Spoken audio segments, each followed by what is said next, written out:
Acho que algumas pessoas simplesmente não nasceram para ter sucesso na vida.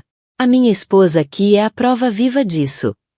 Essas palavras pairaram no ar como fumo tóxico no gala anual da nossa empresa. O copo de champanhe de cristal quase escorregou dos meus dedos quando a voz do meu marido, amplificada pelo microfone que ele tinha tomado com tanta confiança, continuou a dissecar as minhas supostas insuficiências perante 200 colegas, amigos e líderes da indústria. Eu fiquei imóvel no meu vestido preto de coquetel, aquele em que tinha gasto 3 salários, porque ele tinha insistido que, pelo menos uma vez, eu tentasse parecer bem-sucedida. A iluminação ambiente da sala de repente pareceu demasiado agressiva, expondo todas as inseguranças que eu alguma vez tivera. Ela tinha sonhos tão grandes, continuou ele com aquele sorriso encantador que em tempos me fez sentir especial, mas que agora transbordava condescendência. Queria revolucionar a sustentabilidade na arquitetura. Mas há pessoas que simplesmente não têm o que é preciso, certo? Risos desconfortáveis e dispersos percorreram a sala. Vi o meu chefe mexer-se de forma constrangida, olhando para todo lado menos para mim. Os olhos da minha colega Raquel arregalaram-se em choque antes de desviarem rapidamente o olhar. Ninguém se mexeu para o parar. 15 anos de casamento ensinaram-me paciência. No entanto, alguém tem de ser a base, certo? A verdadeira provedora. Ele ergueu o copo, a aliança brilhar sob a luz. Aquele que carrega o peso por 2. Tinha passado 7 anos neste gabinete de arquitetura, subindo lentamente na carreira, apesar de o meu marido minar constantemente a minha confiança em casa. Mas isto era diferente. Isto era uma execução pública de tudo aquilo por que eu tinha lutado. O pior de tudo, nem sequer era o álcool a falar. O Thomas estava perfeitamente sóbrio, os olhos azuis claros e calculistas quando encontraram os meus do outro lado da sala. Isto foi deliberado. Isto foi castigo.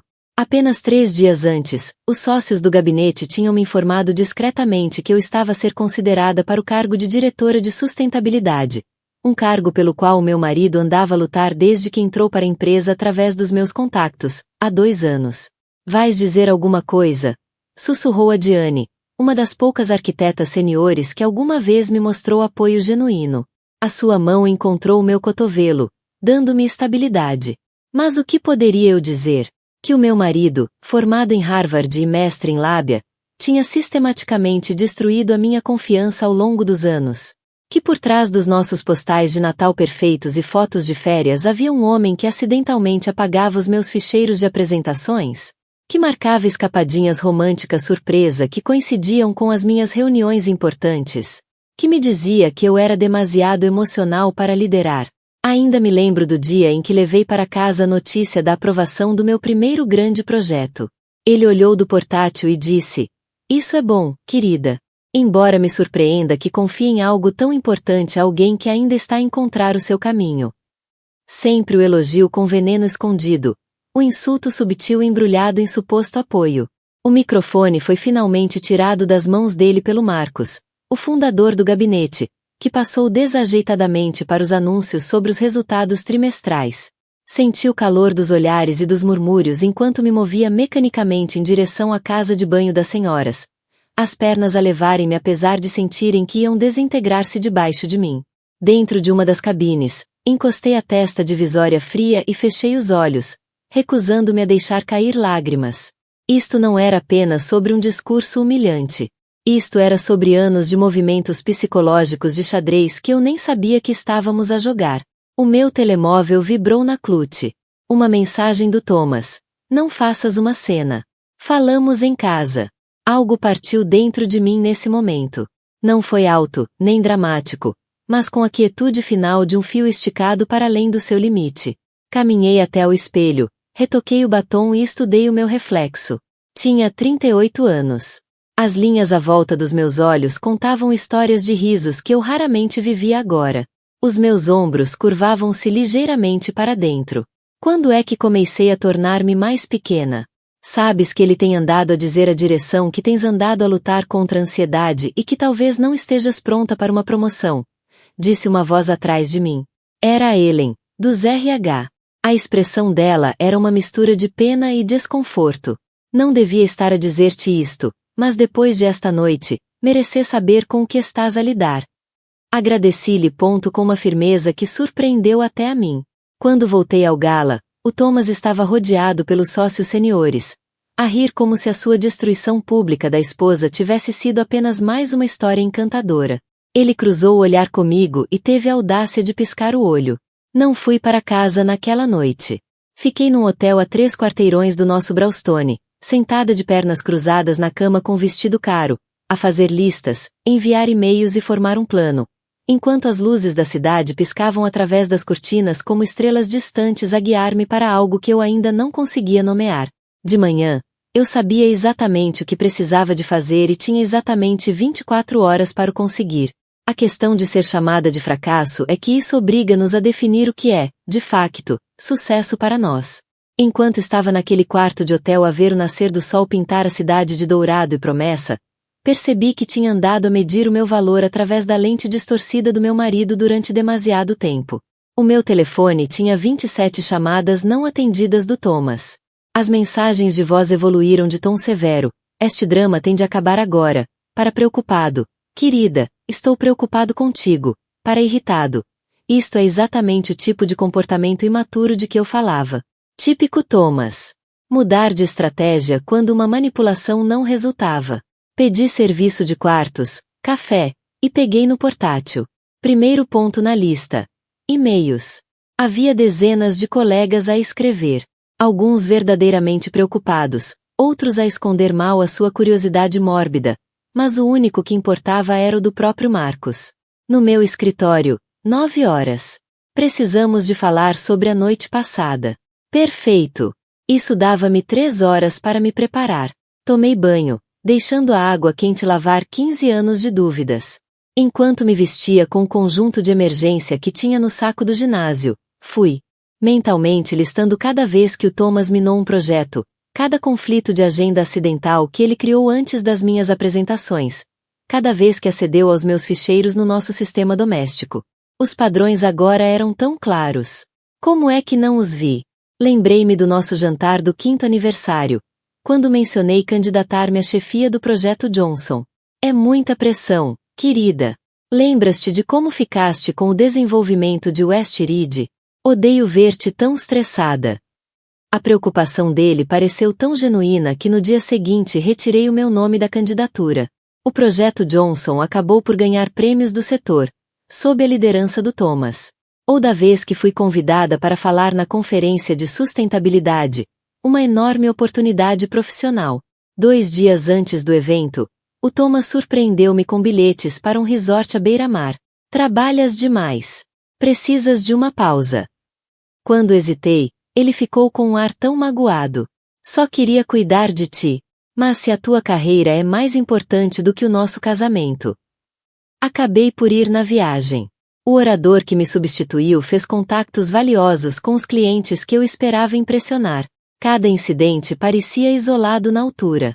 Cada manipulação vinha embrulhada em um ar de preocupação plausível e cuidado com o meu bem-estar, ao ponto de eu duvidar do meu próprio instinto. O padrão ia para além do trabalho. Quando quis treinar para uma meia maratona. Querida, sempre tiveste dificuldades com resistência. Não quero ver-te desiludida. Quando pensei em fazer aulas de italiano, as línguas nunca foram o teu forte na faculdade, lembras-te? Sempre o lembrete casual de algum fracasso passado, real ou inventado. Até as minhas amizades foram se erodindo com a sua influência subtil. A Melissa parece fazer-te sentir insegura, dizia ele depois de um almoço com a minha amiga da faculdade. Já reparaste como eides de forma diferente com o bem? Sempre tão ansiosa para impressionar. Aos poucos deixei de lhes ligar. Aos poucos, o meu mundo reduziu-se ao Thomas e ao círculo que ele aprovava. Cheguei ao escritório às 8h30. Notei as conversas em surdina que pararam quando passei. A Raquel aproximou-se na copa, os olhos cheios de simpatia. Todos sabemos que ele esteve completamente fora de linha, disse ela, apertando meu braço. Ninguém leva o que ele disse a sério. Mas levavam. Esse era o problema. O Thomas andava a plantar dúvidas sobre a minha competência há meses. A noite passada não foi um incidente isolado. Foi o culminar de uma campanha cuidadosamente orquestrada. Às 8h55, bati à porta do Marcos. O Thomas já lá estava, com um ar apropriadamente arrependido no seu fato perfeitamente ajustado. Querida, disse ele, levantando-se para me abraçar.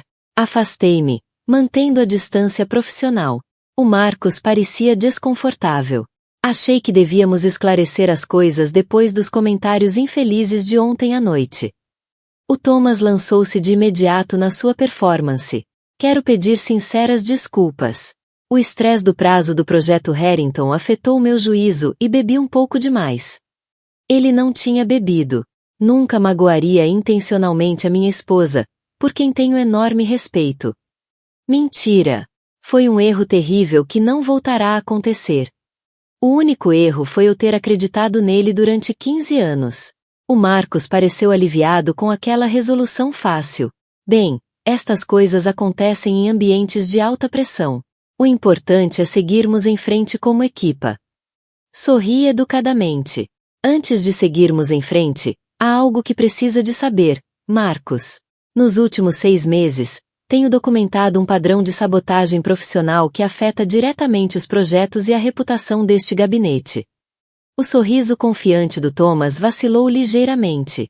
Querida, este não é o momento nem o local para assuntos pessoais. Isto não é pessoal, respondi, com a voz firme. Isto é estritamente profissional. Abri o portátil e virei-o para o Marcos. Estes são e-mails que o Thomas enviou da minha conta para clientes. A cancelar reuniões de que nunca soube. Aqui estão manipulações no calendário que mostram como prazos de projetos foram alterados sem autorização. E aqui está a prova de ficheiros acedidos e modificados a partir do nosso IP de casa, enquanto eu estava a viajar para o projeto de Atlanta. A cor desapareceu do rosto do Thomas. Ela está claramente a ter algum tipo de colapso, disse ele ao Marcos, sem sequer olhar para mim. É exatamente por isto que eu andava preocupado com ela. Assumir responsabilidade adicional. Mas o Marcos já estava a passar os olhos pelas provas, a expressão a tornar-se mais séria a cada segundo. Há mais, disse calmamente. Muito mais. Eu não tinha planeado tornar-me numa detetive amadora dentro do meu próprio casamento, mas o instinto de sobrevivência ativa-se quando estamos a afogar-nos. 6 meses antes, depois de Thomas ter enviado acidentalmente um e-mail a criticar a minha abordagem de design para todo o departamento, em vez de apenas para o seu mentor, comecei a guardar registros. Começou com documentação simples, capturas de ecrã, carimbos de tempo em e-mails, conversas gravadas, legais no nosso estado com consentimento de uma das partes. Mas à medida que as provas se acumulavam, percebi que precisava de ajuda especializada. Foi então que contactei a Olivia Shen. A Olivia era uma especialista em forense digital que conheci numa conferência de mulheres na arquitetura há 3 anos. Mantivemos contato esporádico, e quando lhe enviei as minhas suspeitas, ela aceitou analisar as provas, inicialmente como cortesia profissional, mas eventualmente porque, como ela própria disse, este é o caso mais metódico de manipulação psicológica e sabotagem que vi em 15 anos de carreira. Enquanto Thomas pensava que eu estava em aulas de yoga todas as terças à noite, eu encontrava-me com a Olivia, construindo um dossiê que se tornaria na minha apólice de seguro. Nunca imaginamos que teria de usar tão cedo, mas a humilhação pública do Thomas forçou-me a agir. Estes registros de acesso mostram alguém a usar as tuas credenciais para modificar os dados de sustentabilidade na proposta Harrington, disse o Marcos, franzindo a testa ao ecrã do meu portátil. Reduziram os índices de eficiência só o suficiente para levantarem dúvidas, mas não o suficiente para serem óbvios. Essas alterações podiam ter nos custado o contrato se os engenheiros do cliente as tivessem detetado. Expliquei. Descobri e corrigi-as na noite antes da entrega. O endereço IP remonta à nossa rede doméstica, numa altura em que eu estava no escritório a trabalhar até tarde, como vários colegas podem confirmar. A estratégia do Thomas mudou instantaneamente. Marcos, isto é ridículo. Temos problemas conjugais e ela está a tentar arrastar o gabinete para o meio disto. Sim, acedi ao computador dela em casa. Somos casados, pelo amor de Deus. Mas esta teoria da conspiração é exatamente o tipo de reação emocional de que eu falava ontem à noite. Eu tinha antecipado exatamente esta resposta. É por isso que pedi a uma especialista em cibersegurança que documentasse tudo, disse, deslizando um envelope selado sobre a secretária. Isto contém as conclusões certificadas dela, incluindo provas que não podem ser explicadas com um simples acesso partilhado ao computador. O Marcos abriu o envelope devagar, a expressão a endurecer à medida que lia o conteúdo. Thomas, estas acusações são extremamente sérias. Se forem verdadeiras, constituem motivo para rescisão imediata e, possivelmente, ação legal por parte do gabinete. A máscara do Thomas caiu completamente. Não te atrevas, sibilou-me, esquecendo-se momentaneamente de que o Marcos estava presente. Tudo o que tens é por minha causa. Quem achas que convenceu os sócios a manter-te depois dos erros de cálculo na Torre Mitchell? Os erros de cálculo na Torre Mitchell que apareceram misteriosamente no meu relatório final depois de eu ter verificado os números 3 vezes. Ergui uma sobrancelha. Estão documentados no relatório também. O Marcos levantou-se abruptamente. Preciso de reunir os outros sócios para discutir isto. Ambos devem manter-se disponíveis, mas separados hoje. Os recursos humanos irão contactá-los. Enquanto Marcos saía com as minhas provas, o Thomas virou-se para mim. O seu rosto bonito distorcido pela raiva, uma raiva que eu só tinha vislumbrado até então, mas nunca visto em plena força. Julgas-te muito esperta, disse ele baixinho. Mas acabaste de destruir tudo o que construímos juntos. Quando eu explicar ao conselho os teus problemas de saúde mental, terás sorte se conseguires trabalho a desenhar casotas de cão. Endireitei a saia. Essa é a questão sobre ser subestimada, Thomas. As pessoas não nos veem chegar. Dirigi-me para a porta. Depois parei. E não te incomodes a ir para casa a pagar nada. Os backups na cloud não estão na nossa casa.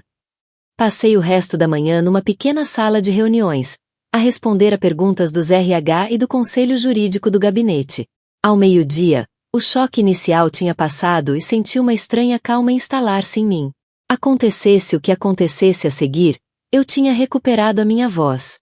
A Raquel trouxe-me almoço e sentou-se comigo em solidariedade. O escritório todo está a falar disso, confidenciou. O Thomas está com sócios agora e não tem bom aspecto. Chamaram alguém do projeto Harrington? Perguntei. O Alex e a Priya, ambos. E também trouxeram o diretor de IT. Ela hesitou. Há mais uma coisa que devia saber. O Thomas andava a dizer às pessoas que tinhas problemas com medicação prescrita. Já nem fiquei surpreendida. Deixa adivinhar.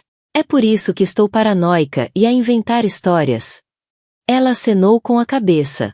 Mas está a sair-lhe o tiro pela culatra. A Samantha da contabilidade contou aos RH que o Thomas tentou convencê-la a falsificar relatórios de despesas relacionados com as tuas reuniões com clientes no último trimestre. Disse que ele lhe garantiu que tinhas autorizado, mas quando ela confirmou contigo diretamente, tu não sabias de nada. Eu não sabia da Samantha. Quantas mais pessoas o Thomas tinha tentado manipular na sua campanha contra mim? Às 15h30, o meu telemóvel vibrou com uma mensagem de um número desconhecido. Código da porta de acesso ao terraço é 5829. Encontra-me lá às 16 horas. Importante. M. O Marcos queria reunir-se em privado, longe de olhos e ouvidos curiosos. Aquilo podia ser muito bom, ou muito mal. Enquanto subia no elevador até o último andar, preparei-me mentalmente para todas as possibilidades. Melhor cenário. O Thomas ia ser despedido. Pior cenário. Íamos ser despedidos os dois, para evitar escândalo. Meio termo. Um compromisso desconfortável que exigiria continuar a interagir com meu marido. O ar da primavera estava fresco no jardim do terraço, um espaço projetado para receber clientes, com vistas deslumbrantes da cidade. O Marcos já lá estava, a olhar para o horizonte. O Thomas está a ser escoltado para fora do edifício neste momento, disse. Sem rodeios. As contas profissionais dele foram suspensas e vamos fazer uma auditoria completa a todos os projetos em que ele tocou. O alívio invadiu-me, seguido imediatamente por uma nova ansiedade. E eu? O Marcos virou-se, com um ar mais velho e cansado do que alguma vez lhe tinha visto. Depende. A posição de diretora de sustentabilidade para a qual estávamos a considerar-te. Ainda estás interessada? Pesquei os olhos. momentaneamente atordoada. Depois de tudo o que aconteceu hoje. Especialmente depois de tudo o que aconteceu hoje, respondeu ele. Demonstraste uma resiliência e integridade extraordinárias nas circunstâncias mais difíceis imagináveis. São exatamente essas as qualidades que precisamos na liderança. Naquele momento, de pé, 22 andares acima da cidade que eu amava, senti algo mudar dentro de mim, algo fundamental e permanente. A mulher que entrou naquele gala na noite anterior já não existia. No seu lugar estava alguém mais forte, mais clara e sem medo do seu próprio poder. Sim, disse simplesmente. Estou interessada. Ótimo, assentiu Marcos. Porque o anúncio sai amanhã de manhã. Tens exatamente 24 horas para te preparares para o novo cargo.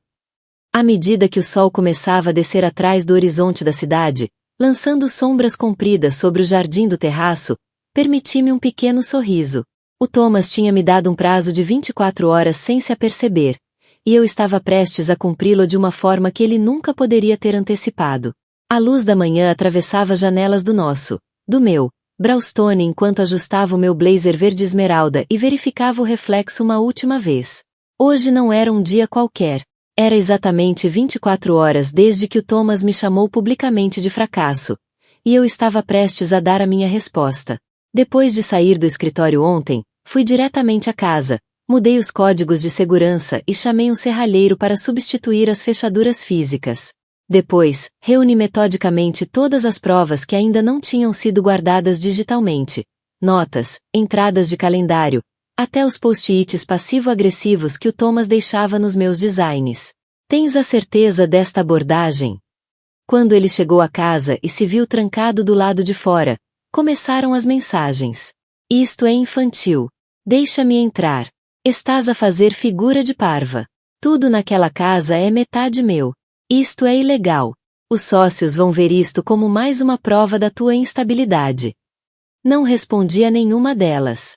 Em vez disso, servi-me de um copo do caro Cabernet que ele sempre dizia estar desperdiçado no meu paladar não treinado e tomei um banho longo e luxuoso na banheira de imersão que ele insistia que precisava de ser substituída.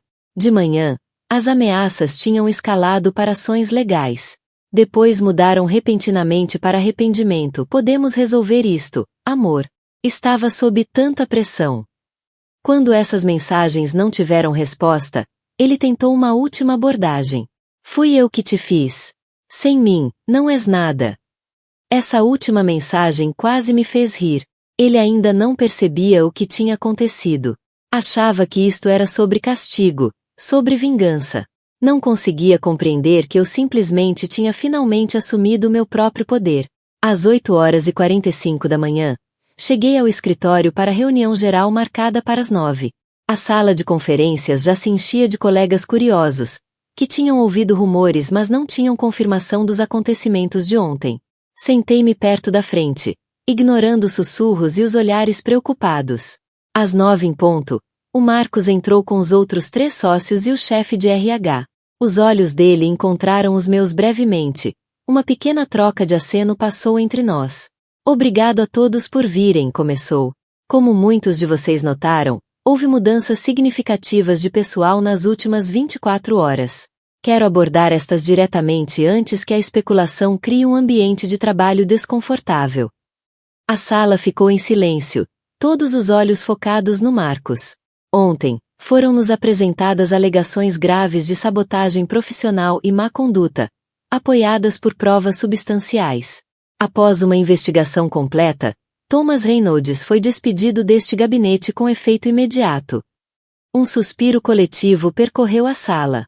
Mantive a expressão neutra, embora o meu coração batesse acelerado. Já começamos uma auditoria abrangente de todos os projetos em que ele esteve envolvido e entraremos em contato com os clientes afetados, se necessário, continuou Marcos. Embora não possa partilhar todos os detalhes por motivos legais, quero ser claro. Este gabinete não tolera comportamentos antiéticos de qualquer tipo, independentemente da posição ou dos contactos de alguém. Senti a mão da Raquel encontrar a minha debaixo da mesa, apertando-a gentilmente em apoio. Agora, olhando para o futuro, o tom do Marcos mudou, tornando-se mais positivo. Tenho o prazer de anunciar que, após a aprovação unânime da direção, Estamos a nomear uma nova diretora de sustentabilidade para liderar a nossa crescente divisão de design ambiental. Era isto. O momento que o Thomas tinha tentado tão desesperadamente impedir. A Alison Reynolds demonstrou, de forma consistente, visão excepcional, integridade e liderança ao longo dos seus 7 anos neste gabinete. A sua abordagem inovadora ao desenvolvimento da Zona Oeste poupou milhões ao cliente, ao mesmo tempo que estabeleceu novos padrões de sustentabilidade urbana. A direção confia que ela trará a mesma excelência para este novo cargo. Os aplausos começaram devagar e depois cresceram, à medida que os colegas se levantavam. Não todos, claro, o Thomas tinha aliados, mas o suficiente para sentir um calor a espalhar-se dentro de mim que nada tinha a ver com vergonha, e tudo com validação. Enquanto caminhava para frente para aceitar o cargo, vi uma figura familiar através da parede de vidro da sala de conferências. O Thomas estava no átrio, tendo conseguido convencer a recepção a deixá-lo entrar. Os nossos olhos cruzaram-se à distância, os dele cheios de fúria fria, os meus firmes e calmos. Virei-lhe as costas e voltei-me para os meus colegas. Obrigada por esta oportunidade e pela vossa confiança. Como muitos de vocês sabem, o último dia foi desafiante. Um pequeno murmúrio de riso desconfortável. Mas os desafios muitas vezes revelam as nossas verdadeiras capacidades. Apresentei a minha visão para a divisão de sustentabilidade, a minha voz tornando-se mais forte a cada ponto. Enquanto falava, reparei, com a visão periférica, na segurança a escoltar discretamente o Thomas para fora do edifício. Ele já não era da minha conta. Após a reunião, choveram felicitações dos colegas. Alguns verdadeiramente entusiastas, outros claramente a recalibrar a sua percepção sobre mim em tempo real.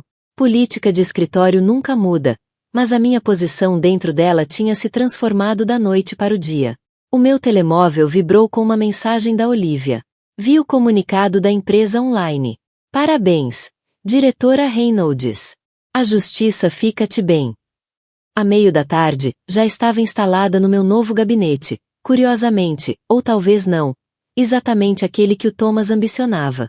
Enquanto organizava os meus materiais de referência sobre inovação em materiais sustentáveis, a minha assistente bateu a porta com suavidade. Está aqui alguém para te ver. Não tem marcação, mas diz que é importante. Uma senhora Catherine Reynolds. A minha sogra. Sempre tive uma relação complexa com a Catherine, uma ex-juíza brilhante que, de alguma forma, nunca viu, ou escolheu não ver, a natureza manipuladora do filho. Mande-a entrar, disse, preparando-me para acusações e defesas do seu precioso filho. A Catherine entrou, impecavelmente vestida, como sempre, o cabelo prateado no seu bob perfeito. Mas havia algo diferente na sua expressão, um cansaço que nunca lhe tinha visto. Parabéns pela promoção, disse formalmente, permanecendo de pé mesmo quando lhe ofereci um lugar. Obrigada, Catherine. Em que posso ajudar? Ela pousou uma pequena pen USB na minha secretária. O Thomas não sabe que estou aqui, e certamente não sabe disto. Olhei para a pen, depois para ela, interrogando. Contém provas de que o Thomas fez o mesmo à ex-namorada, no antigo gabinete em Boston. Aquela de quem ele disse que tinha problemas mentais e tentou arruinar-lhe a carreira por ciúmes. Devia ter te dado isto há anos. Fiquei a olhar para ela, sem palavras. Convenci-me de que ele tinha mudado, que tinha aprendido a lição. Endireitou ainda mais a postura já perfeita. Estava enganada. E lamento. Quando se virou para sair, parou à porta. Ele herdou isso do pai. Passei 30 anos a arranjar desculpas para aquele homem também. Não cometas o mesmo erro. Depois de ela sair, fiquei a olhar para Pen, percebendo que a história que eu estava a viver era ainda maior e mais complexa do que imaginava. O Thomas não tinha inventado as suas táticas comigo. Ele tinha as praticado, aperfeiçoado, herdado.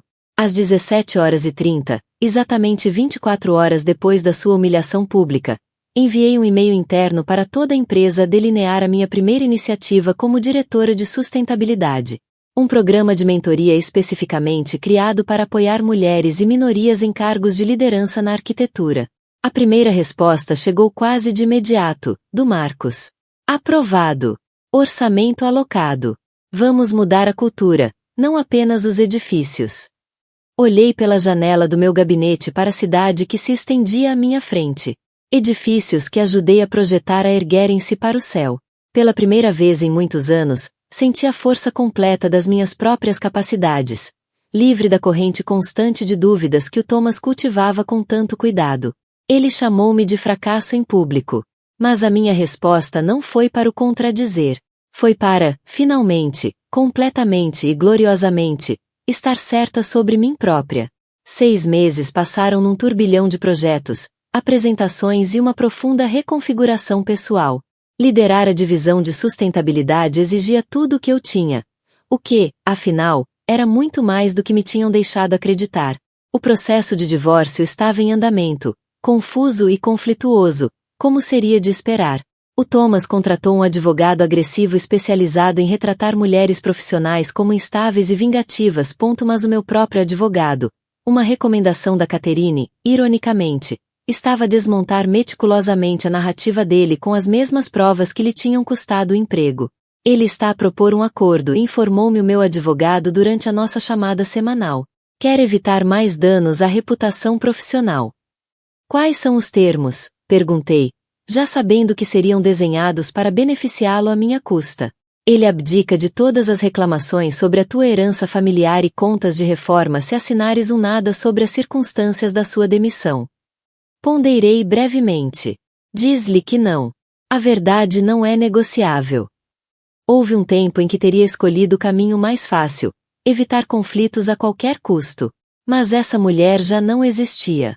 Tinha sido substituída por alguém que entendia que certas batalhas precisam de ser travadas, não só por si mesma, mas por todos os que um dia se possam encontrar em situações semelhantes.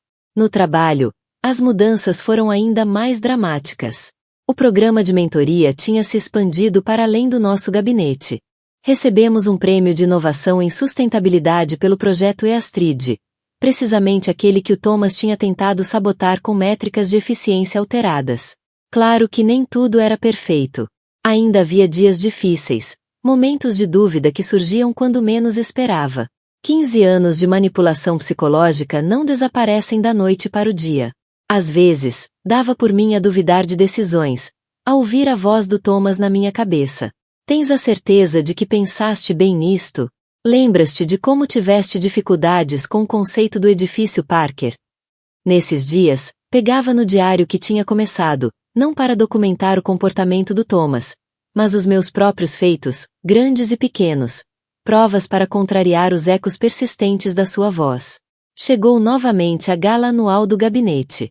O mesmo evento onde, um ano antes, o Thomas me tinha declarado publicamente como um fracasso. Considerei não ir, mas isso teria sido ceder-lhe espaço na minha história. Desta vez, escolhi um vestido vermelho, não preto. Ousado, confiante, impossível de ignorar. Quando entrei sozinha no salão, senti os olhares voltarem-se para mim, mas os sussurros agora eram diferentes. Eram sussurros de respeito, de reconhecimento. A extensão de Vestrid que desenhaste está magnífica, disse um dos nossos maiores clientes, aproximando-se com genuína admiração. Aquele sistema de parede viva é algo que nunca vi. O programa de mentoria transformou a experiência da nossa filha na empresa dela, partilhou a esposa de um dos sócios. Diz que é a primeira vez que se sente verdadeiramente apoiada. O Marcos encontrou-me junto à fonte de champanhe, com um ar mais descontraído do que o que tinha visto durante todo o ano. A divisão de sustentabilidade aumentou a receita em 22% desde que assumiste, disse ele, sem rodeios. A direção está impressionada, e eu também. Obrigada por acreditares em mim, respondi. Ele abanou ligeiramente a cabeça. Eu não acreditei em ti, Alison. Apenas saí do teu caminho. Mais tarde, à medida que o evento chegava ao fim, fui até o terraço para um momento de reflexão silenciosa. As luzes da cidade estendiam-se diante de mim como uma galáxia de possibilidades, cada uma representando um futuro que agora eu era livre de escolher. O meu telefone vibrou com uma mensagem da Catherine. A tua apresentação sobre o projeto Hudson foi destacada hoje na Architectural Digest. O Thomas viu. Agora sabe o que perdeu. Não respondi. O reconhecimento, ou falta dele, do Thomas já não me importava. Tinha deixado de medir o meu valor pelos olhos dele. Enquanto ali estava, sob o vasto céu noturno, pensei na mulher que fui há um ano, a encolher-se para caber no espaço estreito que ele tinha reservado para mim, confundindo controlo com cuidado, crítica com preocupação. Aquela noite em que ele me chamou fracassada em público tinha sido, ao mesmo tempo, o pior momento da minha vida e, paradoxalmente, o início do meu verdadeiro sucesso. Não o sucesso externo das promoções e elogios, embora esses fossem gratificantes, mas o sucesso mais profundo de ter recuperado a minha própria história. Percebi então que a maior vingança não era provar que o Thomas estava errado. Na verdade, não tinha nada a ver com Thomas.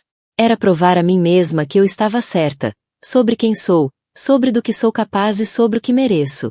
O verdadeiro fracasso teria sido ficar mais um dia numa vida que era demasiado pequena para o meu espírito. Ergui o copo de champanhe num brinde silencioso à mulher em que me tornei. Não perfeita, ainda a curar, mas irrevogavelmente, gloriosamente livre. Alguns finais são, na verdade, começos disfarçados. E às vezes, ser chamada de fracassada em público é exatamente o empurrão de que precisamos para mostrar ao mundo, e a nós próprias, como é que o sucesso realmente se parece.